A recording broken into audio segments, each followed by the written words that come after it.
Nalunok yung kawil. Good. Tignan nyo. Siguro may kumagat. Pero hindi nadali. Tapos lahat kumain. Wala pa rin. Alas 5 ng madaling araw ay maaga kaming lumusong. Simulan ang aming paglalakbay patungo sa spot para mamamandaw. Ngayon ay December 21 at kagabi ay ang unang kabilugan ng buwan. Kaya kami nangangawil kasi yung mga palus o ang mga igat ay dyan magsisilabasan. Time check, alas 5 ng madaling araw.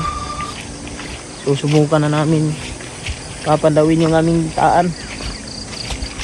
So, bale mga 14 o 14 yung aming kawil ng tinataan. At sana may huli. Alas 6 na ng umaga at ang mga ulap ay maitim na. Alam naming may paparating na ulan, kaya agad naming binilisan ang aming lakad. Dali-dali kaming tumawid sa ilog patungo sa unang spot ng aming paruroonan. So ayun, papalapit na kami sa aming unang spot. So abangan nyo mga buddy, let's go. Dito sa unang spot ay dalawang kawil ko ay bukya agad. Walang pumapansin, walang kumakagat. So ayun mga buddy, wala tayong swerte sa ating unang spot. Walang huli. Yun si Junard, dalawa ring kawil ang pinapandaw niya, wala rin. So next tayo mga buddy, meron ba tayong 10 kawil doon pababa. So abangan natin kung meron bang huli. At dito ay 4 na nakawil ang aming pinapandaw. Wala pa rin kaming huli, walang gumagalaw, at patuloy kaming naglalakad at patuloy ring umaasa dahil mayroon pa kaming 10 kawil na natitira.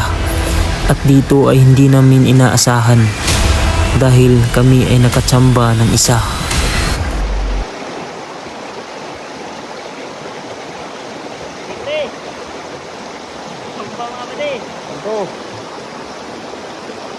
Patay na.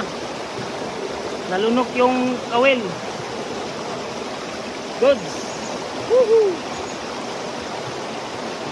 Swerte. Meron na tayong isa. Sa 5 kawil. 1-0. Thank you, thank you. Woohoo.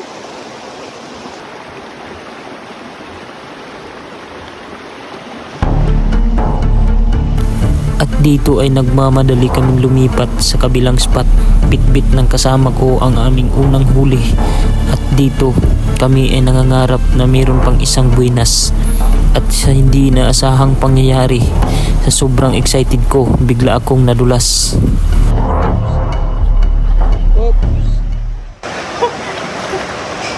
Sa sobrang excited. Yun yung pala.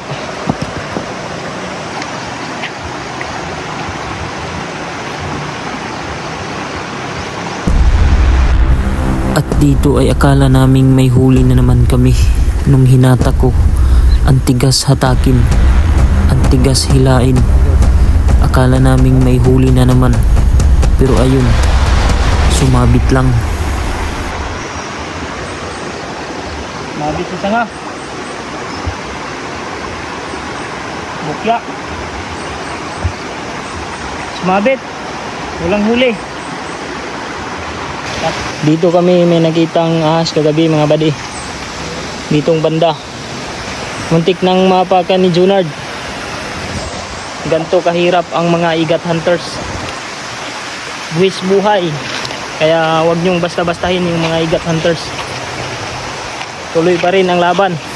Ganto kahirap ang pagiging igat hunters. Maraming mapait na pinagdaanan. Buhay ang nakataya, pero patuloy pa rin kami dahil dito kami natutuwa. Zero ang aming pangatlong spot. Shout out. Meron tayong isang followers dito. Ang aga-aga pa. Nag-iigib na. Wala? Zero? Wala, bukya. Bukya ang ating,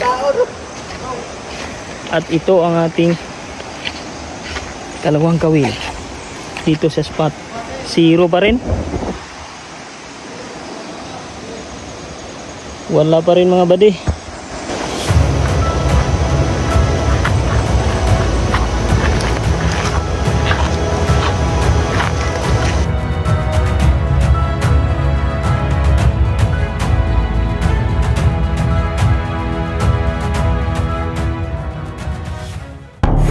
Ito ang pang-apat naming spot at mayroon na lang kaming 6 na natitira. Sa 8 kawil na aming napapandaw, mayroon lang kaming huling isa. Pero hindi kami nawawalan ng pag-asa. At dito ay dali-daling kinuha ni Junard ang unang kawil at kinuha. Grabe, wala na naman kaming huli at nakakapanghina. Bukya. At lumipat naman kami sa kabilang banda at aming natuklasan ng aming pangalawang kawil dito sa spot na to ay bukya na naman. Grabe, kaming dalawa ay nagtataka kung bakit ang spot na to Bukya pa rin. ay walang laman. Meron lang tayong 4. 4 na lang ating pag-asa. 4 na lang ang natitira naming kawil na papandawin. Hindi ko na naipakita yung isa dahil walang huli. Ganun pa rin. At bago kami pupunta sa huling spot ay mayroon lang akong sasabihing isang kwento tungkol sa punong ito. Mga siguro 100 years na to o mahigit. Walang masyadong magpunta dito mga buddy. Matatakot sila sa lugar na to. Ito ay isang puno ng mangga na mahigit 100 taon na ang nakaraan at marami itong kwento-kwento at maraming nagsasabi na ito raw ay tirahan ng mga ibang nilalang. Kaya ang punong ito ay kinakakatakutan. Ito ang panghuli naming spot at 3 kawil na lang ang natira. Pinuntahan na ni Junard yung isa at mayroon naman ditong 2. At dito ay dahan-dahan kong hinatak, dahan-dahan kong ginalaw na baka mayroong kumagat ay hindi mabigla at hindi makawala.